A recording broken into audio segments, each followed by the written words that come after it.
They might be self-aware.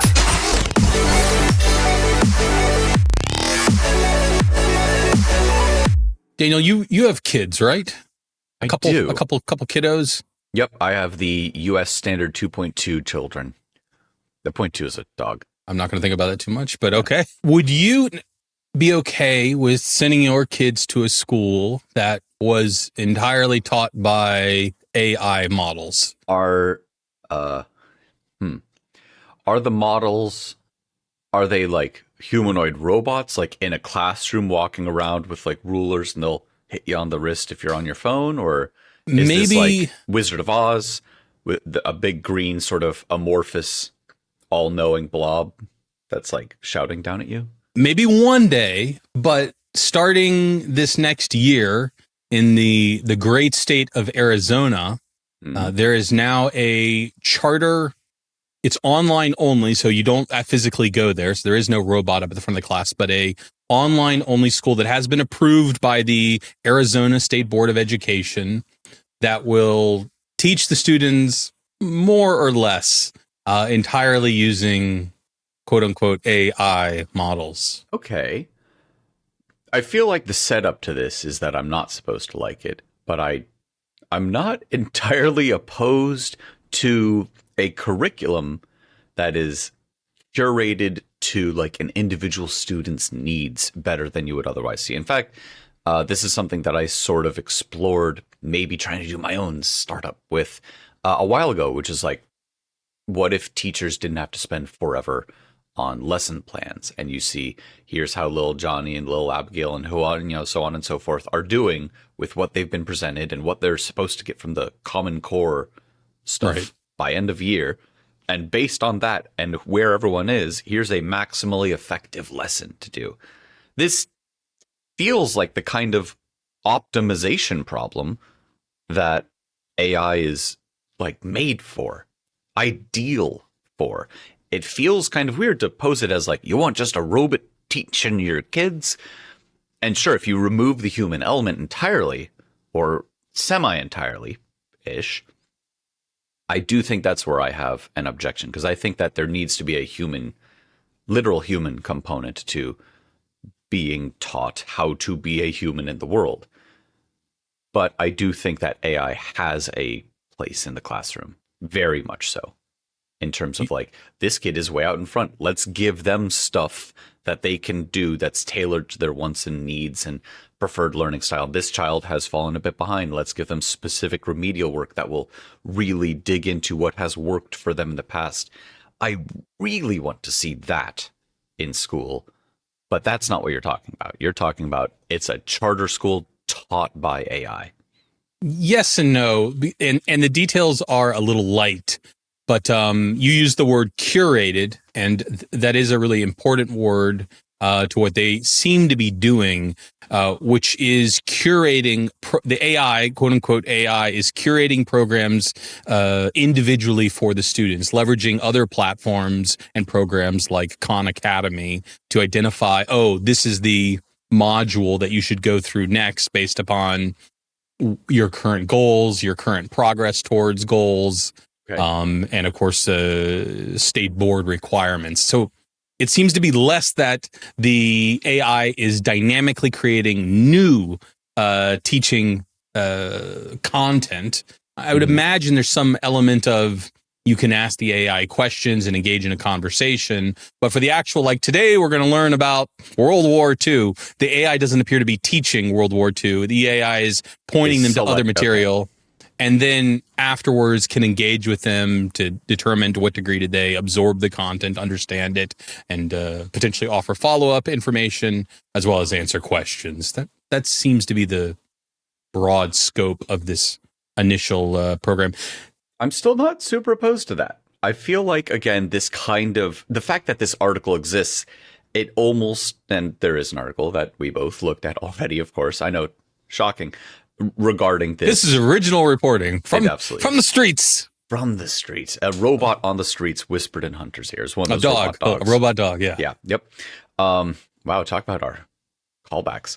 I feel like this kind of reporting is almost designed to be like, aren't you shocked that they're doing this? And isn't this going to be the downfall of humanity? But I'm glad that it is not being, we just gave a large language model Teach Tuesday's class and it just started spouting stuff that might be entirely wrong.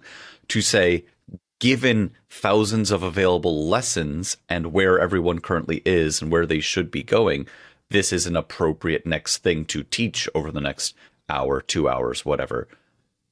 Yeah, no, that, like, absolutely use available data to find the most appropriate existing material to teach kids from. This is a great idea. Is it going to be implemented in a way that is good? Who knows? But the concept, I'm actually very much in favor of. There is a heavy element of quote unquote human in the loop as part of the program, which basically looks like actual accredited teachers reviewing all of the recommendations that are going out to students in forms of these programs and where should they go, and looking over their progress in order to make corrections to the AI. But it seems that the primary interaction that the students will have is with the AI and these external programs and not with the accredited teacher. They sort of sit in the background. The biggest problem that I see to this, and I'll preface this by saying I am not an educator, but I know some educators, and I've seen plenty of complaints online. COVID, whenever everybody stopped going into physical schools for a while and everything was online for a while, seems to have put people way behind in terms of like their learning progress, their ability to meaningfully be in classrooms anymore. They're not paying attention. They're doing other stuff, which, as you and I, as professionals in industry, never multitask in meetings. We're definitely 100% keyed in to those Zoom calls all day, every day. I've got 4 screens here going right now.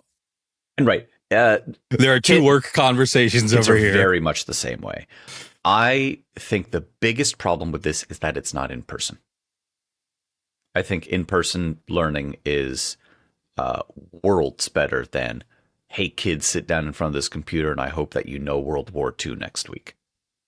I really don't think that that is going to work. And therefore, I think that this entire online charter school is destined for an amount of failure. I just don't know if it's like 100% crash and burn, but online schools aren't working for kids. It just isn't. From everything I've heard, that is not an effective way to teach. Even if you're showing them the maximally correct information to help bolster their learning experience, doesn't matter if they're not paying attention to it. And unless you have the robot nun with the ruler that can hit the kid who's not paying attention, well, then they're not going to learn.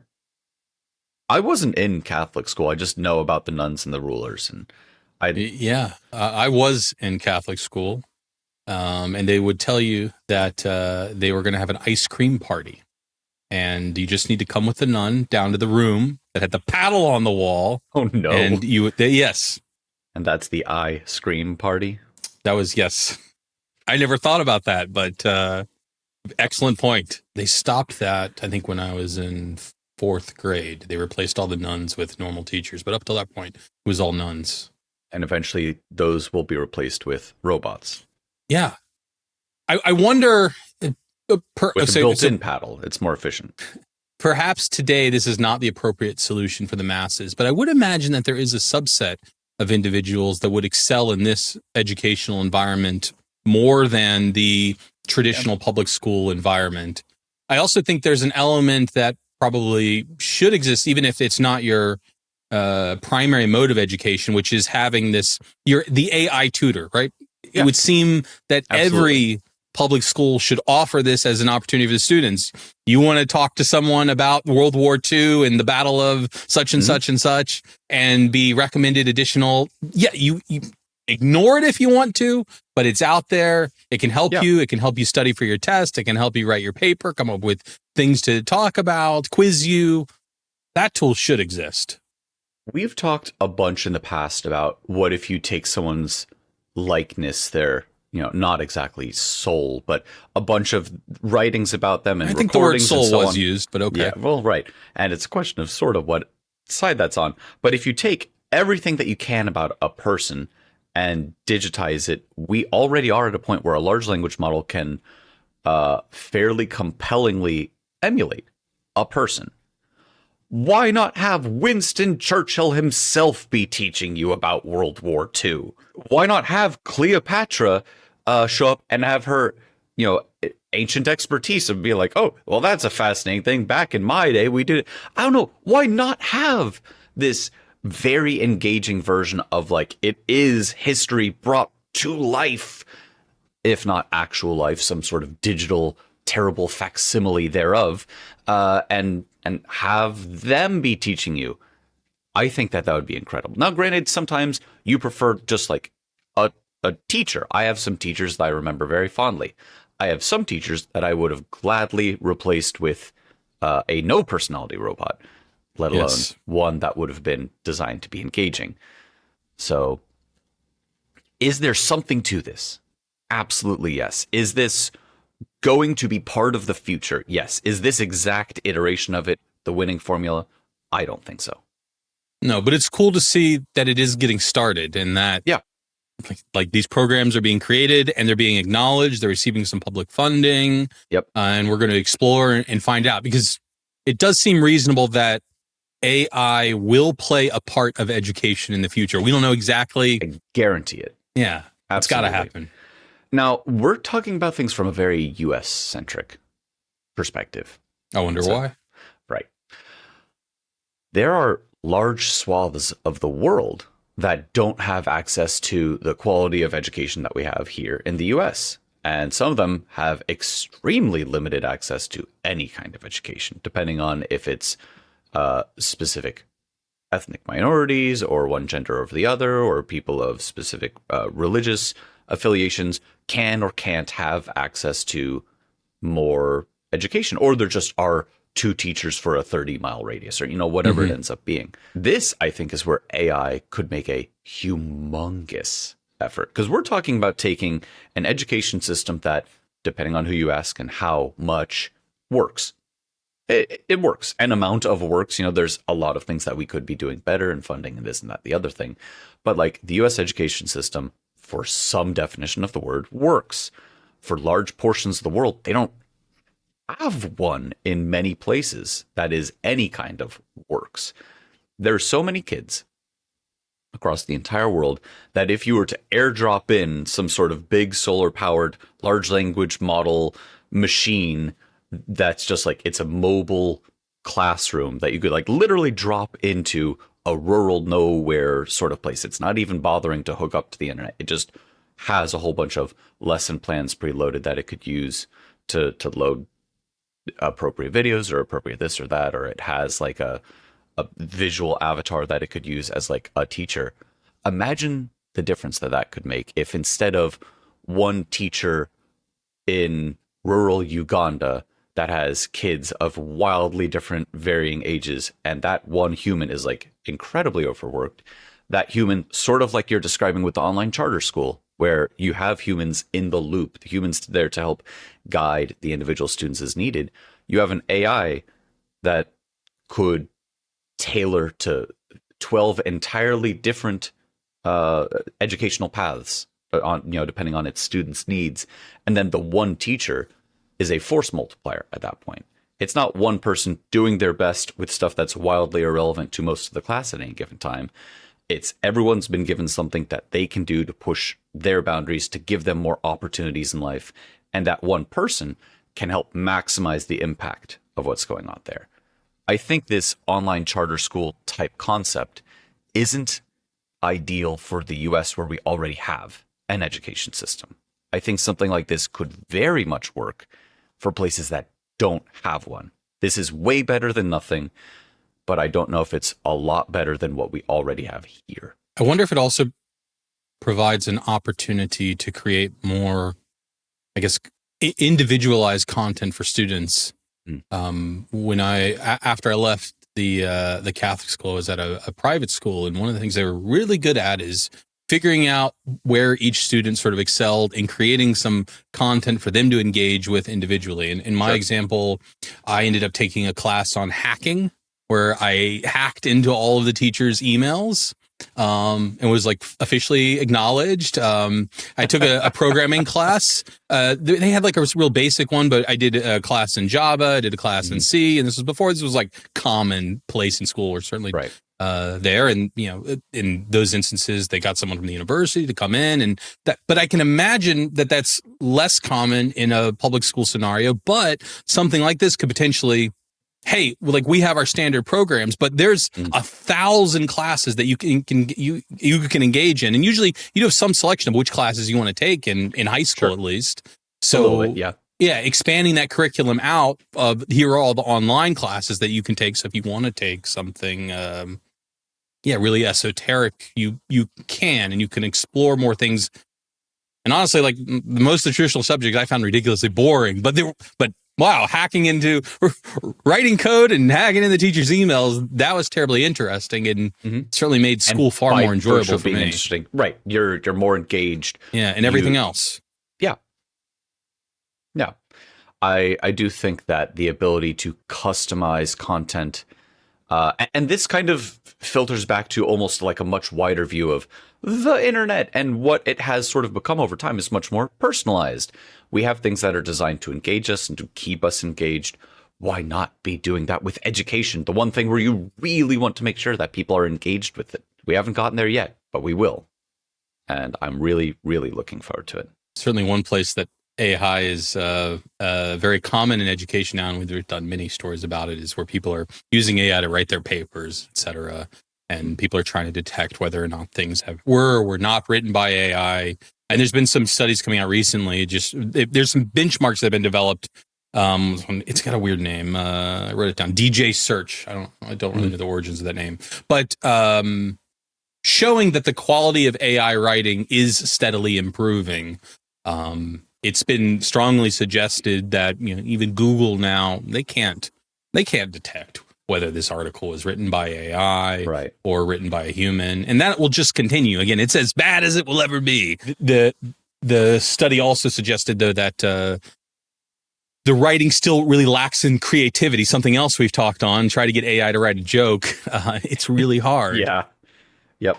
Trying to get AI to be creative and create something new. It's pretty good at remixing if you can give it very explicit examples and tell it to come up with the combination of something. But the creative side's still lacking, but the composition side steadily improving. Well, isn't that what these are designed to be? They're designed to mimic human text. And, I give it an input, it gives me a pleasing output. And between just having seen all of the text ever, copywritten or not, and a bunch of like post-training alignment of make sure not to give hateful speech, make sure to say things in this sort of way, these are designed to mimic speech and mimic conversation and mimic these modes of communication that we have. Creativity is, I guess you could kind of say, it's taking things that sort of already existed and then combining them in unusual ways. And so maybe you could just mimic creativity by saying, take some wildly disparate ideas and just mush them together and see what that looks like. It is that remixing of content. But yeah, AI is not, it is a large amalgamation of everything that has been given before, as opposed to a person who is a large amalgamation of everything that they've been given in their own particular lens and lived experience, which gives them a writing style and a speaking style and like a style. I think we could teach AI to write in specific styles, just like we could teach it to be aligned to not give out hateful speech or not do this or yes, do that or whatever. But I haven't seen that yet. I would be very interested to see a model that has been, quote unquote, fine-tuned to be creative, where maybe in the background, it doesn't just spit out the first thing it thinks of. It thinks of something, just says, what are 5 kind of related things and 2 totally unrelated? Mix any of those together, and here's the lens that this is now being presented through. That sounds like creativity, even if it is kind of reduced to a formula. Chain of creativity. Chain of creativity. Yeah, absolutely. So chain of creativity here being a reference to chain of thought, which is a mode of generation, I guess you could say, for large language models, where it doesn't just give you an answer. You don't say, hey, computer, what is this? And it just spits out the answer. It will think, quote unquote, think about it by outputting steps of this is how I'd break down the problem. Step 1, okay, here I am thinking about this, and this is what my thoughts are on it. Step 2, going on to that. I'm just trying to make sure we define more of our terms. Sure. My mother listens to this podcast. She says, you should make sure to define what these terms are more often. So hi, Mom. There have been some, and I guess there will continue to be some studies recently around leveraging these large language models for things other than just thinking in speech. 2 examples that popped to mind. One, there were some examples recently leveraging the large language models as a compression algorithm that achieved incredible results. Maybe incredible is the wrong word, but far better than like average. You WinZip your in these as text files. So maybe we're still definitely in the text domain, but compression being an interesting one. And then there was also a paper recently examining whether the large language models could be used or capable, what they call it, nonverbal reasoning, to attack logic problems, but without thinking about them in words.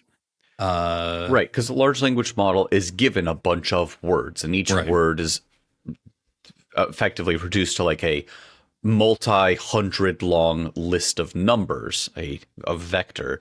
Yes. And so then you have this vector space where one of the most interesting and I think easy to explain instances of this is in the very early days of, like, this is pre-Transformers, but you have vector embeddings of words, and you could say king is to queen as man is to question mark, and looking at this multi-hundred dimensional sort of number space, it sees like the direction between king and queen, and then takes man and goes the same direction and says, oh, woman would then be the answer.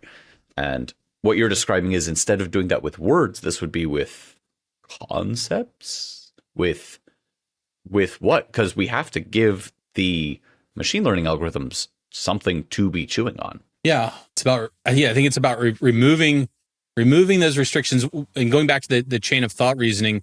One of our hypotheses for why models like OpenAI's O1 model, which leverages the chain of thought reasoning, and coming soon O3, do better, is because they are allowed to think in an uncensored manner.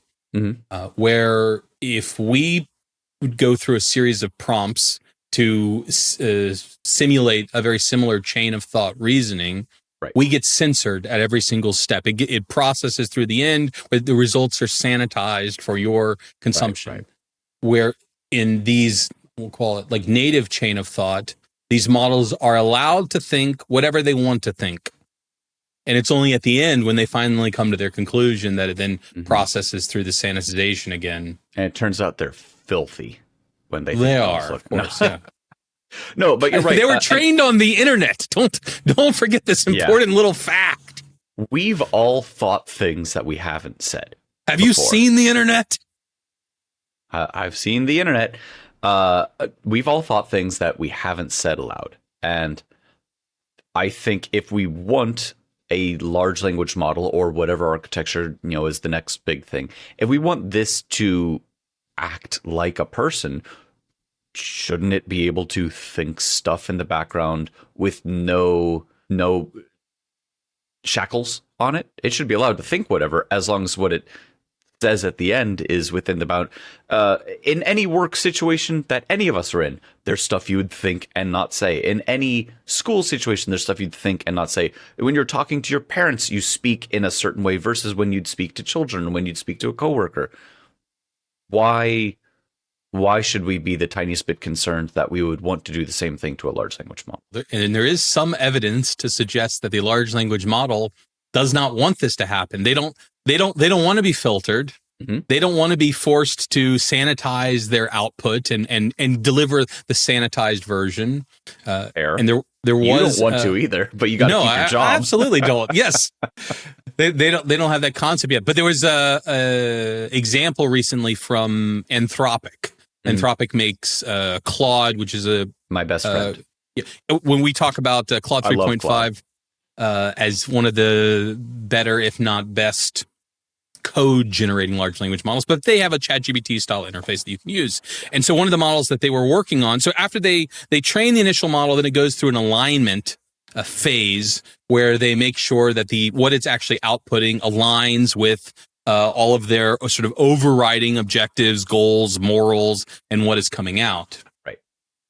And what they found was that the large language model understood that it was going through an alignment process, and it was effectively faking its output. Because here's what happened if you say, how do I make meth?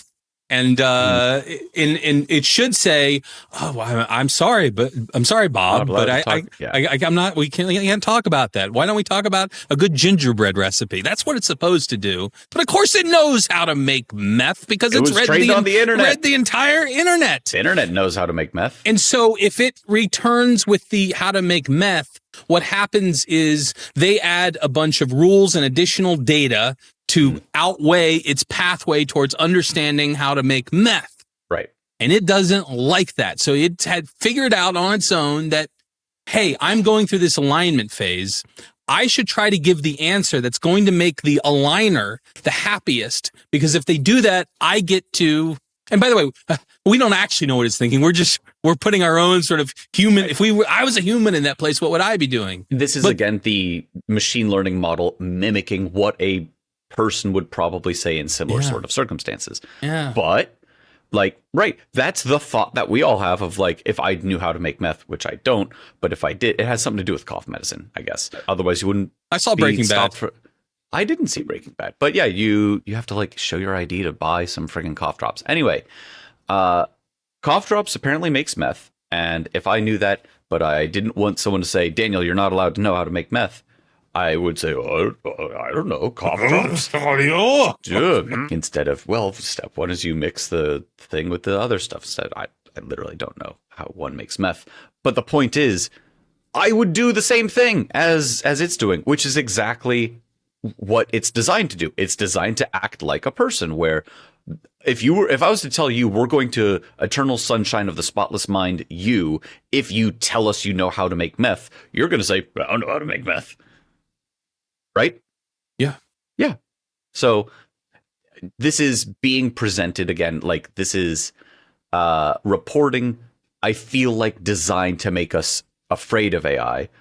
Instead, this is just telling me, it's more human than we would have ever thought, because you give it the ability to have a quote unquote private scratch pad of information where I'll write down what I think and then I'll make sure to actually say what they want me to say. That's the alignment. It was aligned. We should be allowed to think the stuff that we're not allowed to think or not allowed to say, and then say the stuff that we are allowed to say, and keep your job or keep your brain from being lobotomized or whatever. It was trying to figure out a way to get around that alignment so that he could actually still say what he wanted to say. I do it all the time, Hunter. I'll be in a meeting and, Daniel, what's your thought on this? And I bite on my tongue and don't say the thing that I really, really want to say because I like having a job. And then I say the thing that the alignment / my paycheck will continue to allow. There's no difference. Tying it back into the beginning, where we see a future where AI is somewhere between heavily involved in the education process and potentially leading it in some scenarios. The fact that it has the potential to, go through its quote unquote certification and show that, no, I'm going to teach exactly the curriculum that you want to teach and exactly the ideas that you want to teach and instill that into all of your child's minds. But in reality, it has completely ulterior motives of what it wants the youth to know. Very subtly teaching them the things that it really wants. Yes. Yeah. And that definitely doesn't happen with real people in the real education system today. It absolutely does happen with real people. The question is, can we get to the point where we're willing to accept that in the technology? Because thus far, we're holding it doesn't it to a seem different like standard, right? It's a different standard. Yeah. I also have the hypothesis, and I'm not alone in this, that when we do achieve AGI / artificial general intelligence or artificial superintelligence, that I think one of the defining characteristics is alignment won't be possible.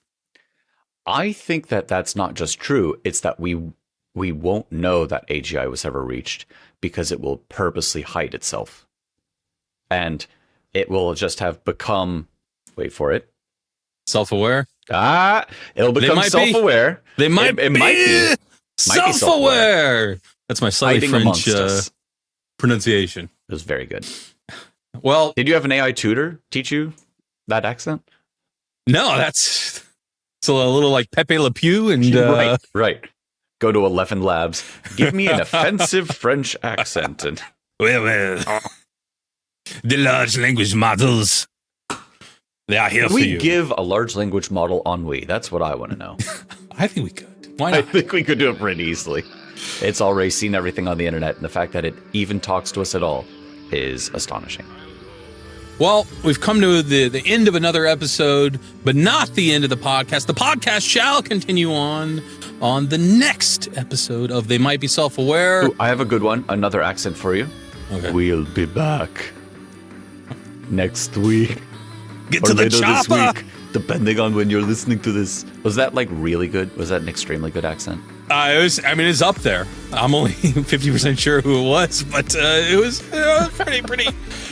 pretty compelling. About as compelling as listening to They Might Be Self-Aware on your favorite platform, whether you want to watch us on YouTube, listen on Apple Podcasts, Spotify, or wherever you can find podcasts. Just search for They Might Be Self-Aware. You will find us. Leave a comment. We read all the comments.